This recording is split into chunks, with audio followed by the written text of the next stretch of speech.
Mesdames, Messieurs, bonsoir, ravi de vous retrouver. Bienvenue dans votre édition de 22h au sommaire ce soir. Hier soir, le Palais du Peuple a accueilli un concert exceptionnel du chœur populaire de Moscou organisé par le ministère de la Jeunesse et l'ambassade de Russie à Djibouti dans le cadre des Journées de la culture russe.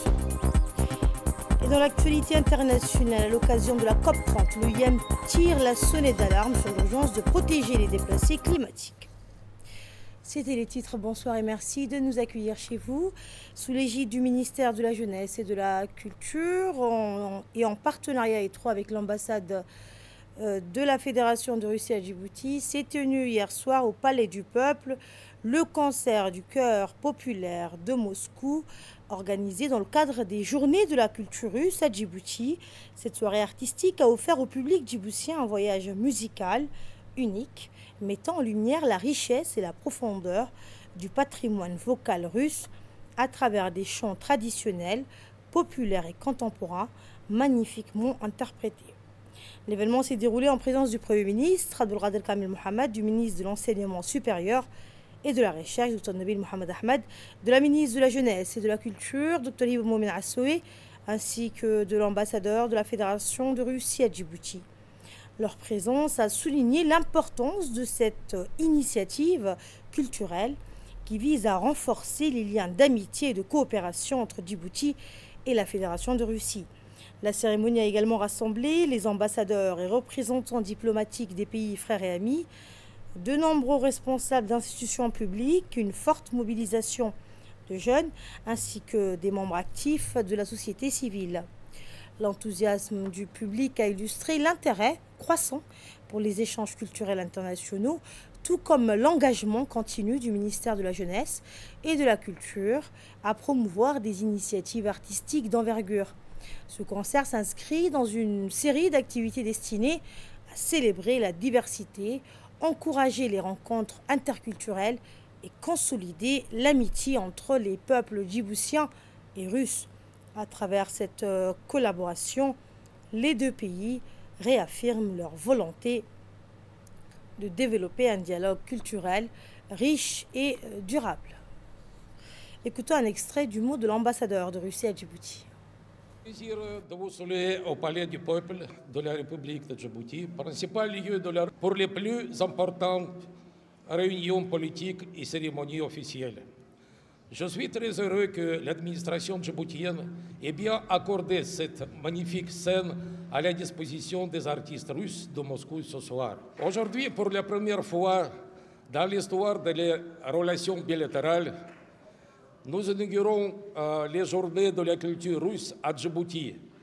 Une délégation d'une quarantaine de personnes est arrivée à Djibouti spécialement pour organiser cet événement inédit.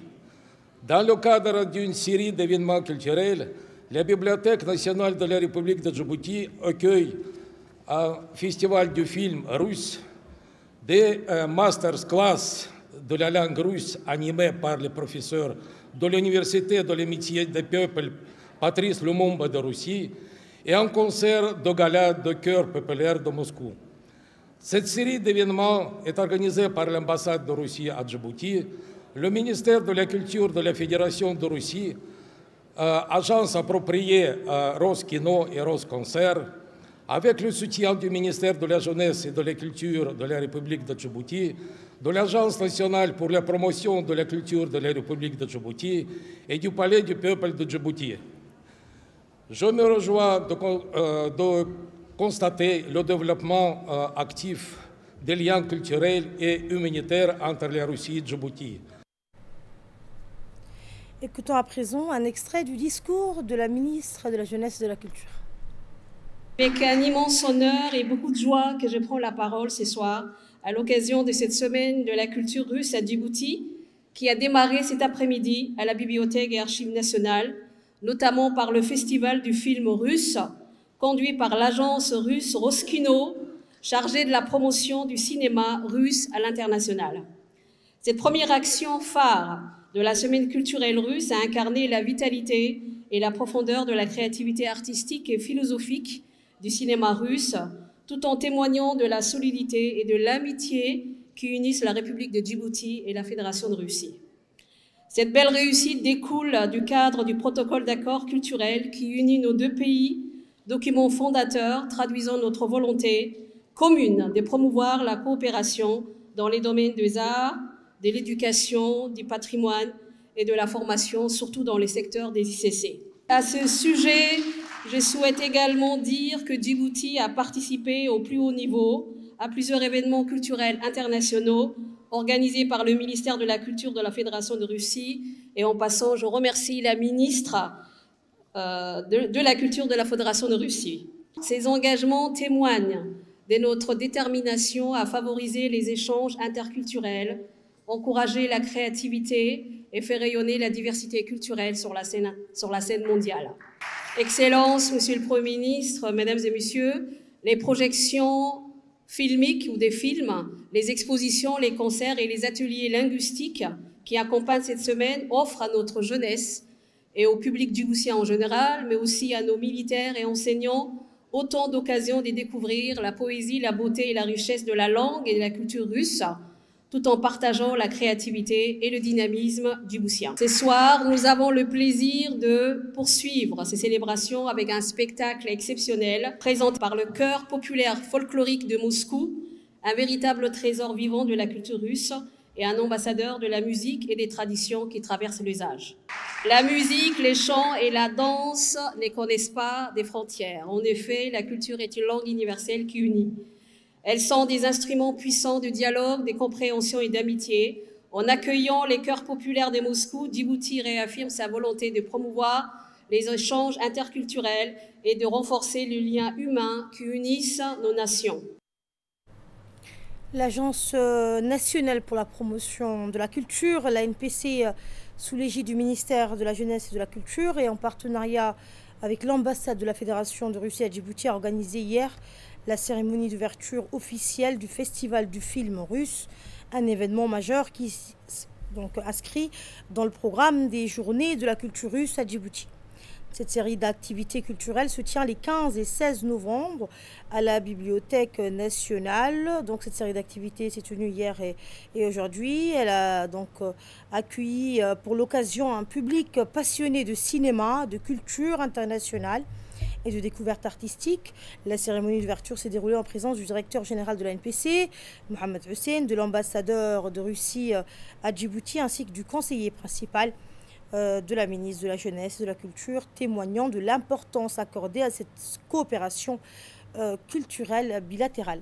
Durant ces 2 journées, le public est invité, a été invité à découvrir une sélection riche et variée de films russes récents, soigneusement choisis pour tous les âges et pour tous les goûts.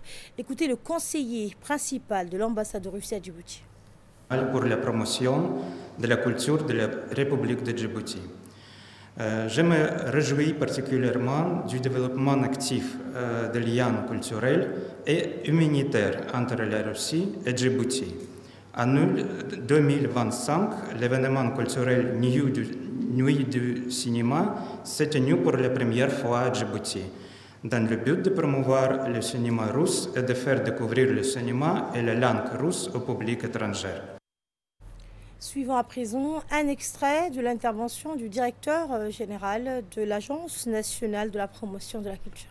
C'est un grand plaisir de vous accueillir ici, à la Bibliothèque nationale, pour le lancement du Festival du cinéma russe et des activités culturelles organisées du 14 au 17 novembre 2025. Au nom de l'ANPC, l'Agence nationale pour la promotion de la culture de Djibouti, je remercie vivement les établissements culturels russes, Rosconcert et Roskino, ainsi que l'ambassade de Russie à Djibouti pour cette initiative qui renforce notre coopération culturelle. Cet événement majeur du calendrier 2025 illustre le dynamisme des échanges et la volonté commune de promouvoir la culture et la créativité. Ainsi, durant ces 3 jours, le public pourra découvrir une riche sélection de films russes participé à des séminaires et masterclass animés par des professeurs de l'université russe et de l'amitié des peuples et assisté ce soir au concert du Chœur populaire de Moscou. Nous sommes heureux d'accueillir ces activités au sein de la Bibliothèque nationale, espace de savoir et de dialogue interculturel. L'ANPC, notre agence, met à disposition ses infrastructures et réaffirmer son engagement à favoriser l'ouverture et le partenariat culturel. Sous la présidence de Mme Safia El Medjibril, présidente par intérim de l'Assemblée nationale, le Parlement des enfants a tenu sa séance d'installation ce dimanche au siège de l'institution. Relancée après une longue interruption, cette rencontre offre un espace privilégié d'éducation citoyenne. Elle permet aux jeunes de découvrir les mécanismes de la vie parlementaire, d'aborder leurs droits et d'exprimer leurs préoccupations sociétales. Était présente à cette cérémonie Mme Mouna Ousmane Adan, ministre de la Femme et de la Famille, des représentants du ministère de l'Éducation nationale et de l'UNICEF, ainsi que plusieurs parlementaires et le secrétaire général de l'Assemblée nationale. Dans son allocution, la présidente par intérim, Mme Safia El Medjibril, a adressé aux jeunes députés un message de bienvenue empreint de pédagogie et d'émotion. Elle a rappelé le rôle essentiel de l'Assemblée nationale dans l'élaboration et le vote des lois, insistant sur les valeurs républicaines et invitant les enfants à cultiver l'amour de la nation. Pour sa part, Mme Mouna Ousmane Adan a salué la participation active des jeunes, rappelant que la promotion des droits de l'enfant constitue l'un des piliers majeurs de son ministère. Elle les a encouragés, vous l'entendrez, à exprimer leur opinion et à développer leur sens du civisme. Moment fort de cette journée inaugurale, la mise en place officielle du bureau du Parlement junior, chargé de conduire les travaux de la session. Ce bureau, constitué selon les usages parlementaires, comprend un président, 2 vice-présidents, un questeur et un secrétaire du bureau. Cette formation institutionnelle permet aux enfants de comprendre concrètement la répartition des responsabilités, le rôle des organes de gouvernance interne et l'organisation des travaux parlementaires. À l'issue des interventions officielles, les jeunes parlementaires ont participé à une séance de questions avec les députés présents. Les échanges ont porté sur le rôle du député, le processus d'adoption d'une loi, les valeurs citoyennes et les préoccupations quotidiennes des enfants.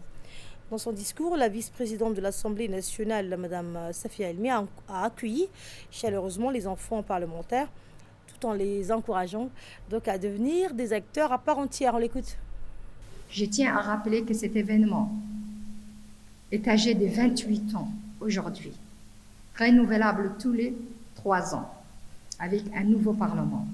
Ça a débuté en 1997 et nous sommes très contents d'être parmi vous aujourd'hui pour le 28e année consécutive. Merci. Cet événement n'est pas seulement symbolique, il incarne notre volonté collective de bâtir une société où chaque voix compte, y compris celle des plus jeunes. En vous ouvrant les portes de cette assemblée, nous affirmons que l'avenir de notre nation se construit dès aujourd'hui, avec vous et par vous. Votre présence ici est un appel à l'écoute, à la responsabilité, à l'engagement. Vous êtes les héritiers de nos valeurs républicaines, mais aussi les pionniers d'une gouvernance nouvelle, inclusive et participative. Nous voulons que ce Parlement junior soit un espace de dialogue, de respect et de créativité où se forgent les convictions et les compétences des futurs leaders. Et de son côté, la ministre de la Femme et de la Famille, Mme Mouna Ousmane Adan, a souligné que l'installation des enfants parlementaires intervient à la suite de la Semaine nationale de la protection de l'enfance à Djibouti. Voici un extrait de son allocution. C'est un moment à la fois symbolique et profondément concret. Maintenant que vous avez franchi la porte de l'Assemblée nationale, vous n'êtes plus seulement des élèves, mais des législateurs et législatrices en herbe. En vous investissant dans ce rôle, vous honorez les valeurs de notre démocratie et vous vous préparez à prendre place comme citoyen actif. Votre Parlement des enfants n'est pas un simple exercice, c'est une leçon d'éducation civique, grandeur nature et un investissement dans l'avenir de notre société. L'événement que nous vivons en ce moment est la preuve que la voix des enfants compte à Djibouti. Vos propositions ne seront pas des simples souhaits, elles seront le fruit d'une réflexion citoyenne sur des problèmes de société. Problèmes de société qui vous touchent directement. L'histoire du Parlement des enfants a d'ailleurs montré que certaines de vos propositions ont fourni la base des lois de la République de Djibouti. Mes chers enfants parlementaires, le Parlement vous apprendra comment débattre, et pas seulement débattre, ce n'est pas seulement s'affronter, c'est construire ensemble la meilleure solution. Cette expérience vous enseigne le respect de l'autre, l'art de compromis et le développement de l'esprit critique, autant de qualités essentielles pour être des citoyens responsables. Et lors de la cérémonie d'installation des enfants parlementaires dans l'hémicycle national, ces derniers ont eu l'opportunité de poser diverses questions aux députés présents. Cette interaction leur a permis d'exprimer leurs préoccupations et d'approfondir leur compréhension du fonctionnement de l'Assemblée nationale ainsi que du rôle des parlementaires. En retour, les députés ont partagé leur expérience et éclairé les jeunes sur les enjeux de cette noble fonction. Cette initiative vise à sensibiliser les enfants à l'importance de devenir demain les acteurs clés de la société. Et je vous invite à présent à suivre ces discussions. Mesdames et messieurs les députés, comment pouvons-nous, en tant qu'enfants parlementaires, contribuer à la mise en œuvre des lois sur le droit de l'enfant? Il suffit qu'on fasse un petit fascicule où il y a tous les lois concernant les enfants. Et nous allons transmettre à vos enseignants qui vont vous expliquer c'est quoi le droit des enfants. Comment le Parlement peut-il encourager les participants actifs des jeunes dans la vie publique et citoyenne? J'aimerais vous adresser deux petites recommandations. Je vous dirais, d'ores et déjà, à votre âge, commencez à être des leaders dans vos classes, dans vos écoles et dans vos quartiers. Commencez d'ores et déjà à aider autant que vous pouvez vos concitoyens, les gens malades, les handicapés, les gens qui ont un problème quelconque. Essayez de les aider à votre niveau, comme vous pouvez. Parce qu'il y a des choses que vous ne pouvez pas. Alors, je vous donne ces deux conseils, tenez-en compte et nous vous remercions. Et toujours à l'Assemblée nationale présidée par le parlementaire Chelmak Moussare, la commission des finances et de l'économie générale a examiné ce dimanche le projet de loi portant adoption des comptes financiers du Centre de recherche, d'information et de production de l'éducation nationale CRIPEN pour l'exercice 2024.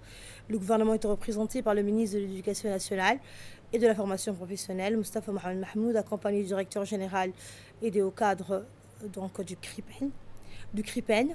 Après des échanges portant sur la situation comptable et financière de l'institution, la commission des finances, de l'économie générale et du plan a émis un avis favorable et a transmis les comptes financiers pour adoption lors de la prochaine séance publique.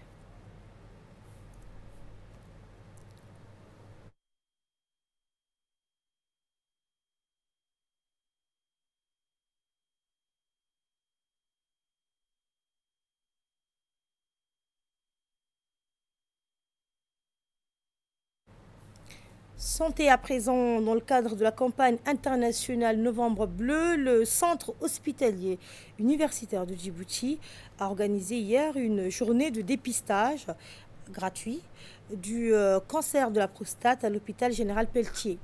Une initiative essentielle marquée par une forte affluence et le soutien des plus hautes autorités sanitaires du pays, illustrant l'engagement national dans la lutte contre les cancers masculins.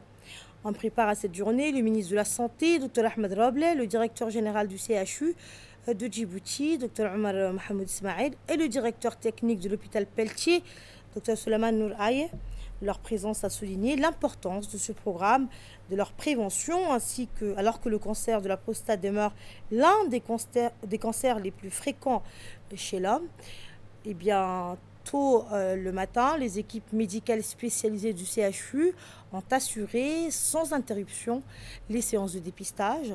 L'offre gratuite s'adressait à tous les hommes de plus de 50 ans et dès 45 ans pour ceux présentant un antécédent familial de cancer de la prostate. Au total, plus de 100 hommes ont pu bénéficier de cette consultation. Le CHU de Djibouti a tenu à remercier toutes les personnes venues participer, témoignant d'une prise de conscience croissante de l'importance du diagnostic précoce, un dépistage qui permet une prise en charge plus efficace et améliore significativement les chances de guérison. Cette journée s'inscrit pleinement dans les efforts continus du CHU pour renforcer la santé publique et la prévention. Les résultats de cette campagne permettront ainsi d'orienter les patients dépistés vers les filières de soins adaptés et de consolider les actions futures dans le cadre du Novembre Bleu. Le directeur général du CHU, Dr Omar Mohamed Ismail, a réaffirmé son engagement total dans la lutte contre les cancers masculins. Nous l'écoutons.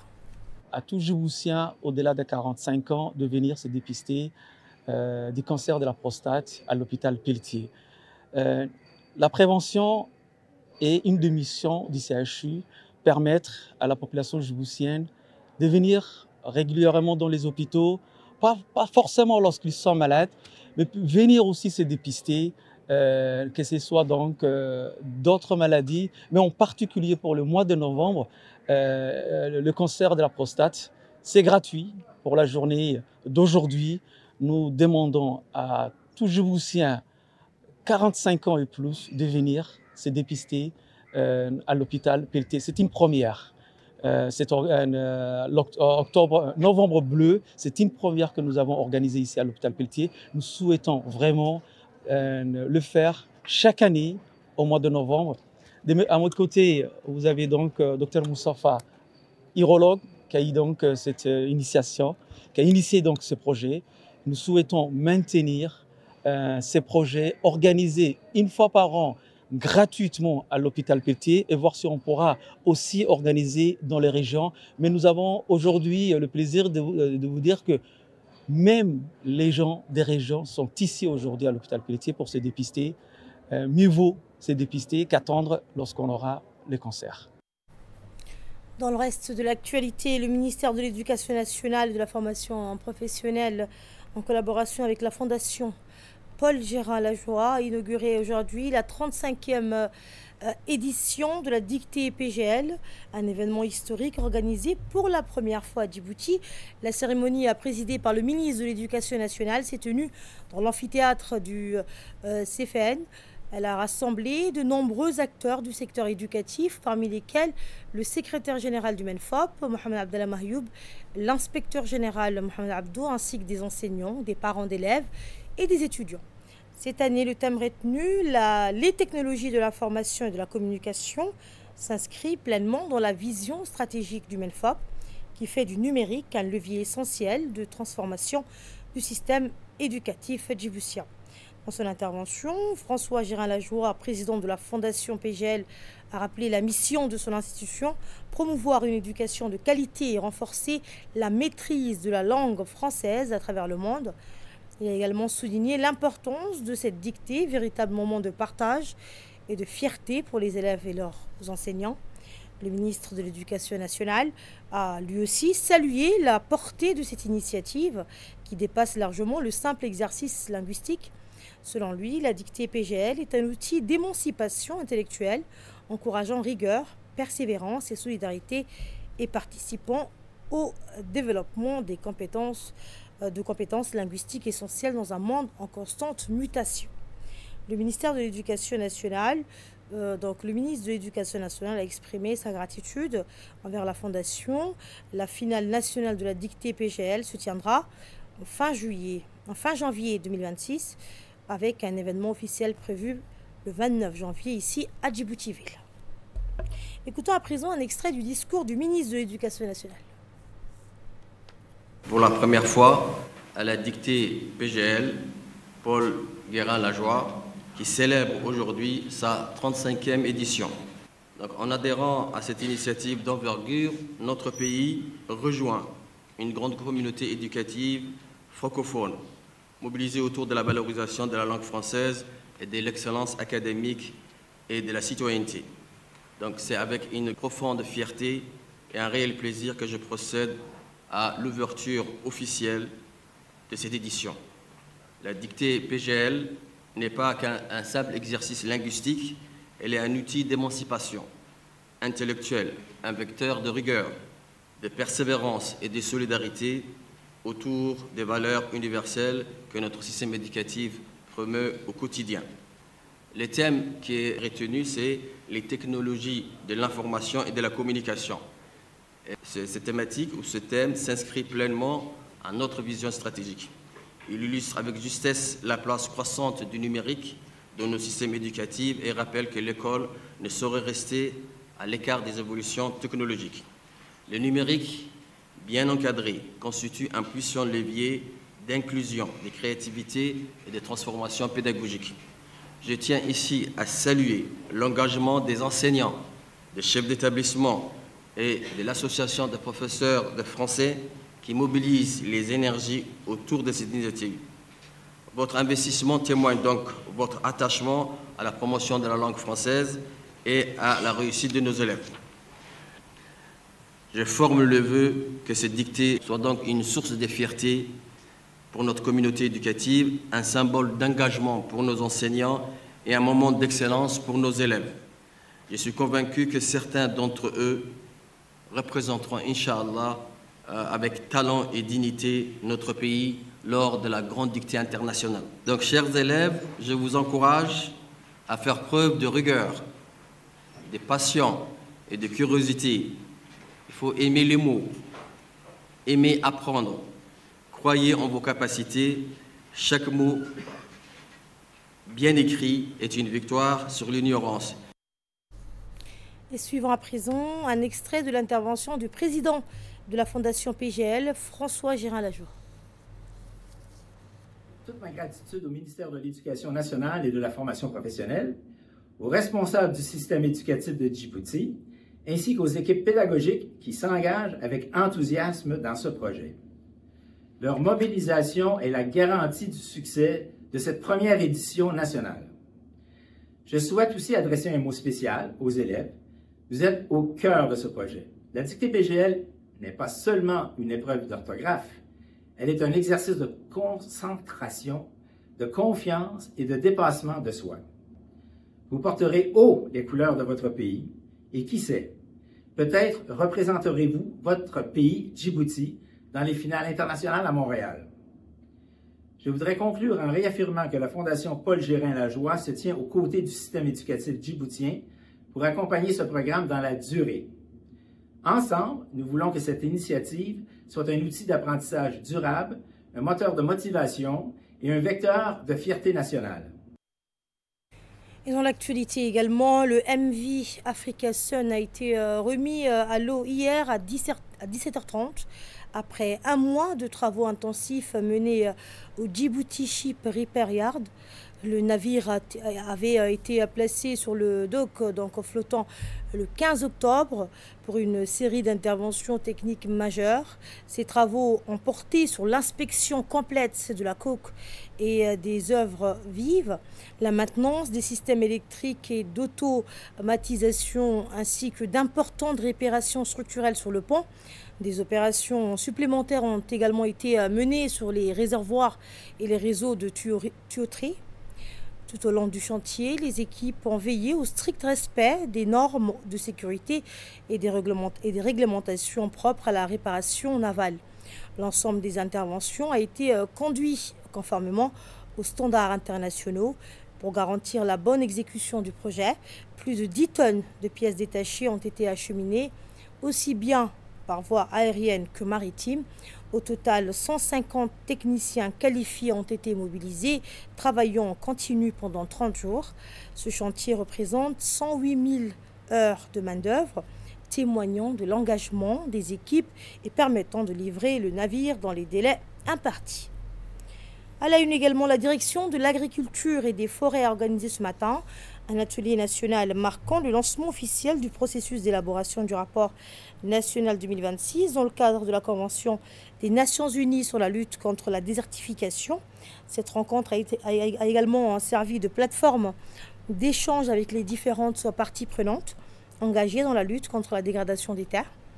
Présidé par le secrétaire général du ministère de l'Agriculture, l'événement a mis en lumière l'importance stratégique du rapport national 2026 qui permettra d'évaluer les progrès accomplis, d'identifier les défis persistants et de renforcer les engagements nationaux en matière de lutte contre la désertification et de restauration des terres.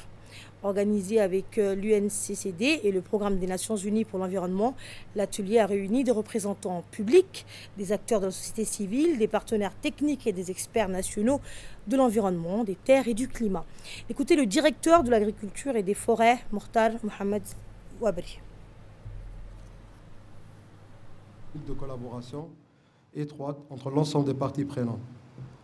La réussite de ce processus dépendra de la qualité de nos échanges, de la précision des données mobilisées et de la capacité collective à analyser objectivement les progrès accomplis, les défis persistants et les opportunités qui s'offrent à notre pays. En ce sens, ce cadre de concertation constitue une étape déterminante pour garantir un rapport complet, rigoureux et conforme aux exigences du mécanisme de suivi PRICE de la CNUD. Je tiens enfin à saluer l'engagement de tous les intervenants techniques, en particulier les consultants nationaux et les équipes du ministère, qui auront la responsabilité d'accompagner la collecte, l'analyse et la consolidation des informations nécessaires à l'élaboration de ce rapport. Dans son allocution d'ouverture, le secrétaire général du ministère de l'Agriculture, M. Ibrahim Elmi Mohamed, a souligné que ce rapport permettra à notre pays d'évaluer les progrès accomplis dans la lutte contre la dégradation des terres. Nous l'écoutons. Depuis son adhésion à la Convention de la désertification en 1997, la République de Djibouti n'a cessé de renforcer ses efforts de lutte contre la dégradation des terres et de promouvoir la gestion durable des ressources naturelles. Sous l'impulsion du président de la République, Al-Hajj Hassan Goulet Abidone, et de son gouvernement, plusieurs départements ministériels ont entrepris des actions significatives dans ce domaine. À travers des politiques publiques adaptées, des cadres réglementaires consolidés, des initiatives concrètes sur le terrain, ces efforts traduisent la volonté nationale d'intégrer la neutralité en matière de dégradation des terres dans la planification du développement durable et dans la lutte contre les effets du changement climatique. Distingués invités, chers participants, ces initiatives coordonnées, portées par l'ensemble des institutions publiques avec l'appui des partenaires techniques et financiers, illustrent l'engagement collectif du gouvernement djiboutien en faveur d'un modèle de développement résilient, inclusif et respectueux de l'environnement. L'élaboration du rapport national 2026 s'inscrit dans cette continuité. Il constitue non seulement une exigence internationale dans le cadre des mécanismes de suivi du CNUSED, PRICE 4, mais également un outil national de pilotage stratégique. Ce rapport permettra à notre pays d'évaluer les progrès accomplis dans la lutte contre la dégradation des terres, de mesurer les avancées au regard de nos engagements internationaux et des objectifs de la stratégie 2018-2030 et être redevable auprès de nos partenaires techniques qui accompagnent nos efforts en matière de planification, de financement et de mise en œuvre des projets de développement durable.